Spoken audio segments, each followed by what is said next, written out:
Hi again, and welcome back to my bead embroidery videos.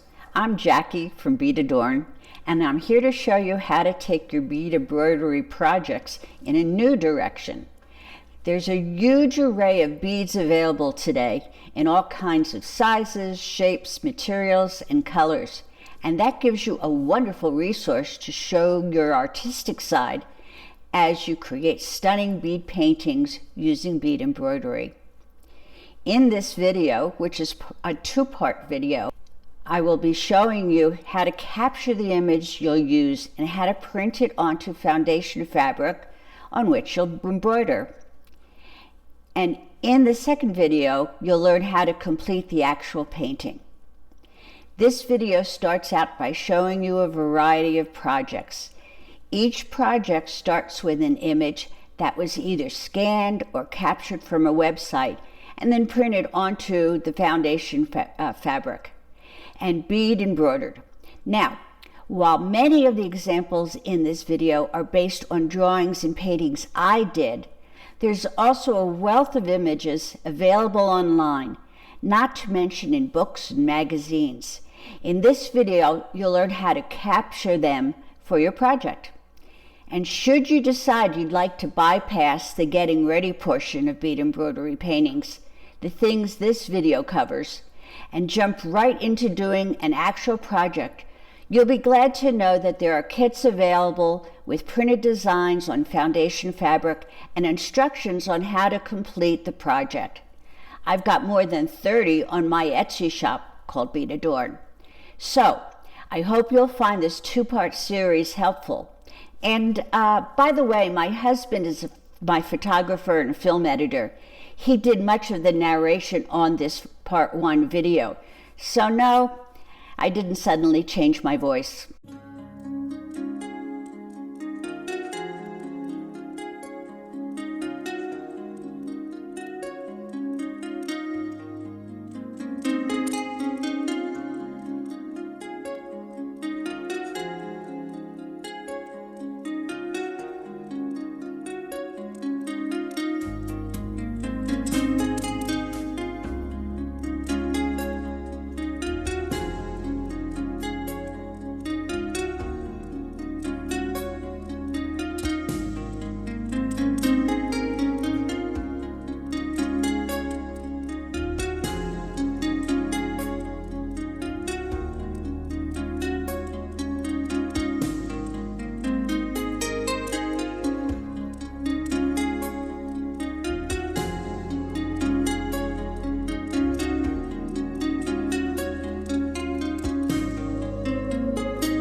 If you know generally what you'd like to be the subject of your bead painting, but you don't have a specific image in mind, try a web search. In my experience, illustrations and graphics are preferable to photos. So let's try a search for graphic of suns. Open up whatever web browser you prefer using. In the search box, type graphic of suns. Let's see what comes up. Well, quite a bit actually. And here's one that seems to fit the bill. When you go to that page, you realize, wow, they sure have a lot of graphics. So look for one that you think would make a good subject for your bead painting. And I kind of like this 4x4 one because it's got a variety of patterns, but not so many that it would be an overwhelming project. Well, how do I capture that? I recommend that you use Snip and Sketch. It's a free app. You may already have it on your computer. If you want to see if you've got it, go to the Start box, and in here, with the magnifying glass, type Snip.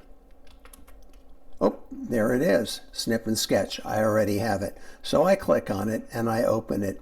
But if you don't have it, download it and you'll have it the next time you need it. I'm already on the web page with my graphic. So now I want to capture that graphic, and I click the new button in Snip and Sketch. And it grays out the screen. Position the white crosshair at the top left corner of the graphic and hold down the left button on your mouse and pull the cursor across and down. When you've got what you want, release your mouse button and there's your graphic. That's exactly what I want, so all I have to do is go to Copy. Okay, we're done with this for the moment. Let's go and open up our word processing document. I'm going to use Microsoft Word, but pretty much anything will work. And I have to open up a new document. And now I want to paste my graphic that I just copied with Snip and Sketch into the Word document. I can either hit Control V, I'm going to undo that, or I can right click on my mouse and paste it. Either way will work. And there I have it. Now, what if you decided that's a little small? It only looks like it's about 3.5, 3 3/4 inches by approximately the same dimension according to the rulers on my screen. Click inside the graphic. You notice all of these little circles appear. You want the one in the lower right hand corner, and when you move your cursor directly over it, a diagonal arrow appears.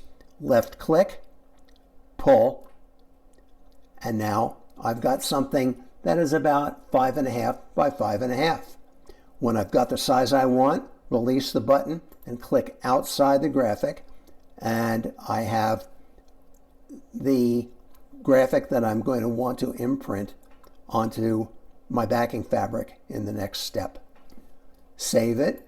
Now that you've captured your graphic and put it into a Word document, it's probably a good idea to print a test copy on ordinary paper to confirm the image is the size you want. Let's open our Word file, Sun graphic, and there it is.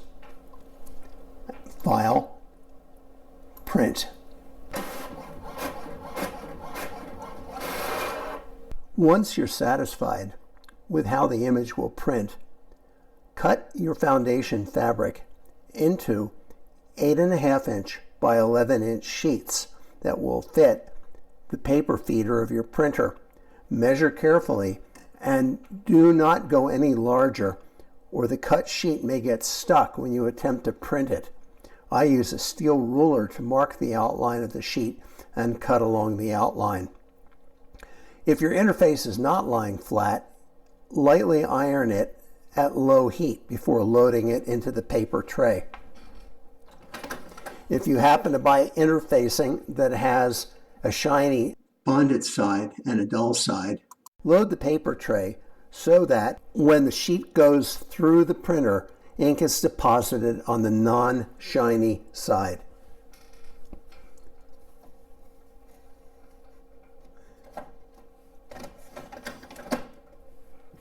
Can you place your foundation sheet on top of regular paper? Well, I can on my printer, but I would advise not loading more than a single sheet of interfacing at a time. Okay, time to print. Your printed sheet will probably have a lot of white space after it's done, so decide how much white border you want around the printed area of your finished piece and cut away what you don't need. It makes it easier to handle the foundation you're beading, and I recommend leaving about a 1-inch white border around the edge.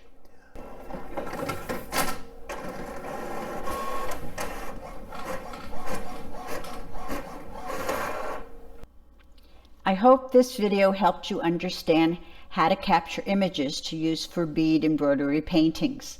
In part 2, I will be demonstrating how to make a handmade design for those of you who would like to create for yourself. I'll talk about color, bead stitching, and most importantly, how to take a simple design and make it more interesting and special.